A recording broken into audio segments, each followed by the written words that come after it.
Nti obwongo bwe bukyali mu sheepu nnungi, so ekyo temukitya nti oba ayinza ofuna biki ebyobwongo oba nabanga byayogera tebikwatagana. Kati omukulu ono tumusuubira okuwona mu myezi ng'ebiri ajja kuba asituse wano.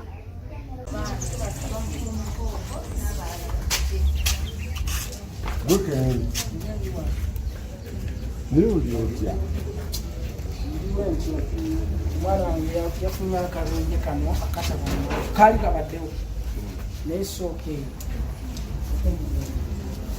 sanyisa omulala mwebale kulabirira mulwadde.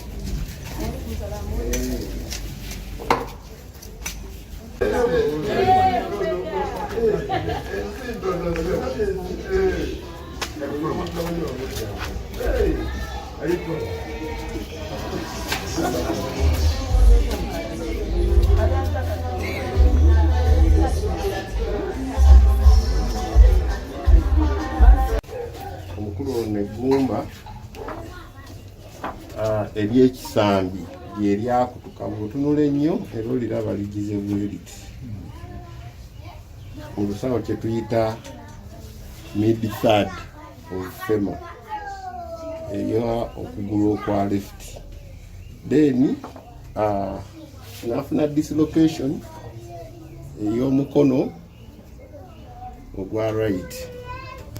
Ezo major injuries zenkola ki zetukyalabyeko ezisinga obungi. Bw'otunuulira ekifaananyi eky'obwongo ekisinga okutiisa abantu singa omuntu aba afunye accidenti, obwongo bwe tebwakosebwa nnyo.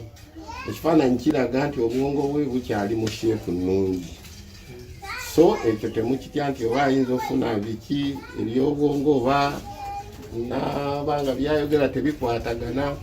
Kati omukulu ono tumusuubira okuwona mu myezi ng'ebiri ajja kuba asituse wano, afune physiotherapy okumala ng'omwezi mulamba, then tumusuubira okuddayo okukola after 3.5 months. Doctor, balina kye bagamba nti oggumba lyamenyeka bagenda muteekamu ekyuma. Weebale nnyo ekibuuzo ekyo ky'obuuzizza eky'ekyuma. Ekyuma ab'emulago babadde basazeewo muteeka mu kyuma, naye omulwadde nga ye teyakkiriza kumuteeka mu kyuma, kwe kujja wano. Nkizeemu bulungi.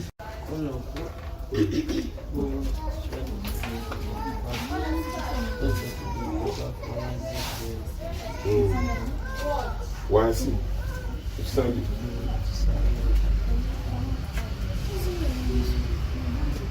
ne wano wooli wano bajja kuwona bakabaka banateeka ojja kuwona bwe kyoba omanya.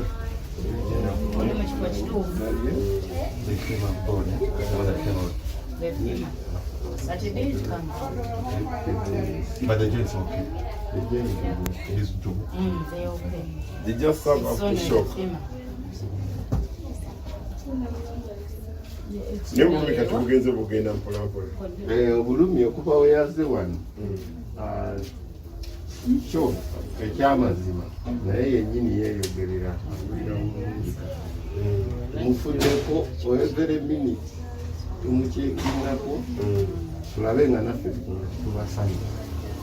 Nze ndikusula olaba wano wooli kati kakugambe saagala kugireka amalwaliro amalwaliro agasinga gali wano buli amenyeka era nze muli komendinga wano bwebagamba nti otulemi naawe weeremereddwa era kasita nalemye nti amagulu gamenyese nga ekisoboka kyekyawono kyokka kubanze wano wemumanyi we bayunga n'owona. Tuwadde tuva kuziika, tumaze okuziika tumuwerekeze bulungi.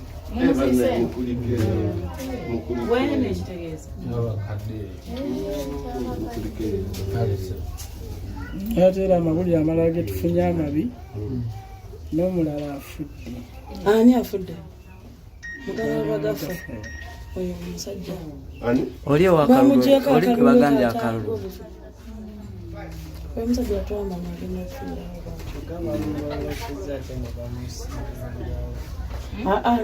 ragafa gwe naye oyo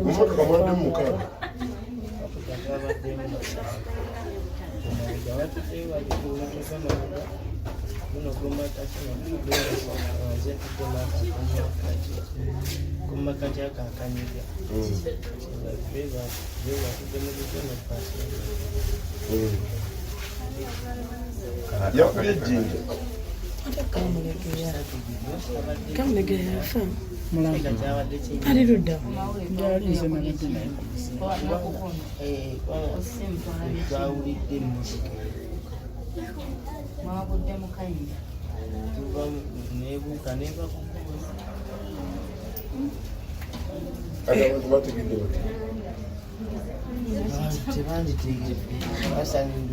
asani oyitemukuzanya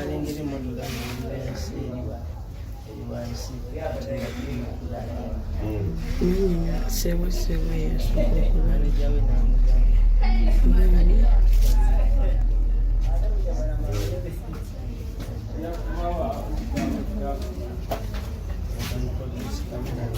mwajira mugenda kukibuuka kimwe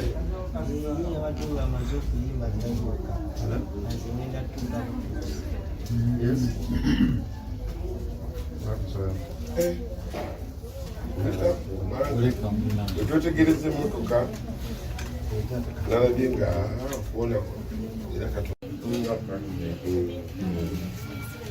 bagensaba bwenti bafaani ba Alimpa beralikirwe Alimpa alyana kuddamu abagambe accident we yali endokto wekyo mu myezi ebiri abaani be basigale nga bamusuubira nekye tegera Alimpa tetatandikira bano andeka ku firimu eyo amanya Ronald Alimpa abafaanizi bange bonna okwetooloola amawanga gonna abadde bambika nti nno ndi mufu ekituufu nkyali mulamu era nkyassa magumba gokka ge gannuma ebisigadde biri wa musawo yamanyi budde kibengenda okumala wano.